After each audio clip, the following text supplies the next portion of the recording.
surprising you. Every time you go to the garden, even if there is nothing to harvest, you'll always find some fruits or vegetables that are off season. And that is what I'm up to today. It's a lazy day for me, and I've just decided to go around the garden and see what the garden has to offer.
Meet the Bolivian chilies. I find this plant really stunning. It starts off green, then goes to this deep orange and settle on a deep purple.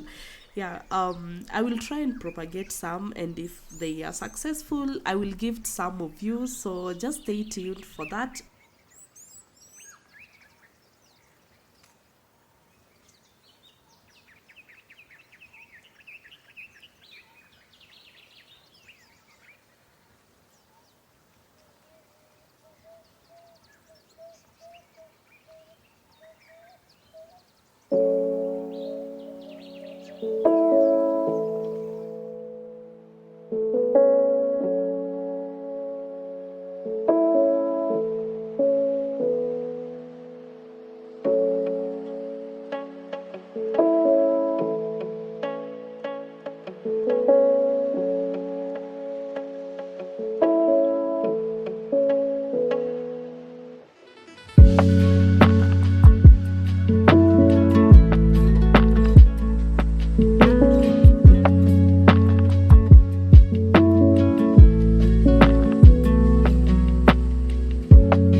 You know, as I'm in the garden and enjoying all this beauty and the fresh food, there's this question that lingers in my mind because it's a bit costly and time consuming to be in the garden growing your own food.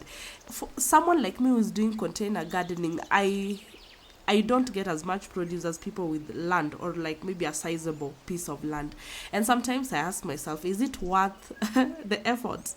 Yeah, because it's cheaper to go and buy vegetables in the market or in your estate. Yeah, but on the other hand, you hear these stories about the chemicals that are being used in the vegetables and tomatoes and whatnot, and I just get to appreciate the fact that I can grow, even if I supplement with the one from the market sometimes. I mean, like, just I feel like I'm mitigating the risk, and we also enjoy being in the garden, so it's a plus because having a family of five, you need to grow a lot of food to be able to eat from it.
I'm in the process of creating more green space. So, the space where I am right now, I planted some paspalam grass about a month ago, and the rain has been heavenly. Is much grown, so we'll just have to trim it down and demarcate between the grass and stones. As you can see, my dogs enjoy their time in the grass, so do I. So, this is where I do most of my work because I'm surrounded by nature and it seems so peaceful. So, whenever I have projects, gardening projects, this is my to go place, this is my sanctuary, this is where I just go and do whatever and feel so relaxed and calm.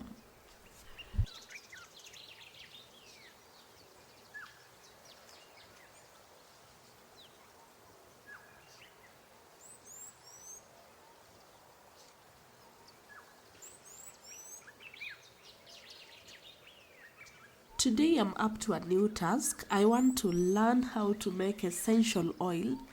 I've realized I have a lot of lavender that I've never been able to use, and this will be a good way to put them into use. Just to make my house smell fresh and lavenderish. But I don't know how to do it. I've researched online, checked a few YouTube videos. I'm not quite confident about it, and I feel that I might be missing a few steps. So, if you've made essential oils before, please comment down, or if you know of a video that can help me figure this out, please also share that with me. But in the meantime, once I learn it, I will start with a very small bunch first, and once I get the hang of it, I will come back and share with you what I learned.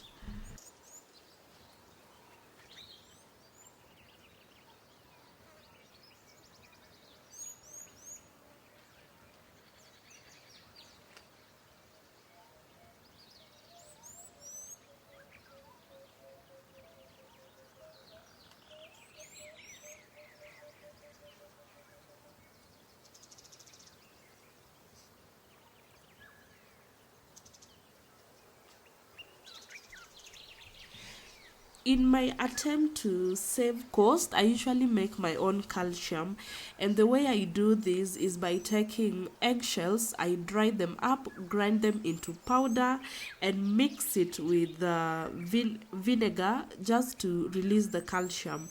And the reason why I do this is because I've read that if you just take the eggshells as they are, maybe grind them a bit and put them in the soil, it might take ages for them to release the calcium. And you want the calcium readily available for plants such as the peppers that I have, and the tomatoes, and all the flowering plants. Mostly they need calcium. And the fruiting plants, I have apple tree and peaches. The way I go about it is I take the eggshells. I usually keep them in a freezer bag inside a freezer until it's full. Once it's full, I take the eggshells, wash them, and occasionally boil them, but for the most part I just wash them with cold water to remove the membranes, and then wash it with warm water. After that, I'll dry them. I just sun dry them. Maybe you can dry them in the oven, but I just sun dry mine. After sun drying, I grind it using a blender. You can use any method that you have. If you have a coffee machine, I've heard that it grinds better. So after that, I'll just transfer the powder in a glass container. Please just use a glass container, and this is important because it ensures there is no further reaction with the material where you put the powder in, because you'll pour in some vinegar. The vinegar is an acid, and it will react with the eggshells powder and release a readily available form of calcium. I've written this in my blog post. I will leave the link in the description if you want to read about it, and I've also done a short about it. Maybe you can also check that. But I'm planning to do a full video on how I do this. If you're interested in that, let me know. So after you'll make sure the container is not tightly closed, because there are some gases that will be escaping, and you don't want to contain them, you want to release them. So you can take a piece of kitchen towel and cover the solution with it. Keep it in a dark place, kinda, or just store it somewhere where it will not be disturbed, and wait for 5 to 7 days. Typically mine, between 5 to 7 days, it's usually ready. And then for every 1 part of the solution, I use 3 parts of water. But this you can use however you want. I usually just play around with it because it's homemade. You are never sure of the amount of vinegar you used. So sometimes just test it on a few plants, see how it reacts before you spray it on your entire garden. It's a good thing to have at hand. So after 1 week or so, you spray your plants with this. Yeah, so that's how I go about it, and that is one of the ways that I save money and also use some of the materials that I reuse some of the kitchen scraps. Yeah.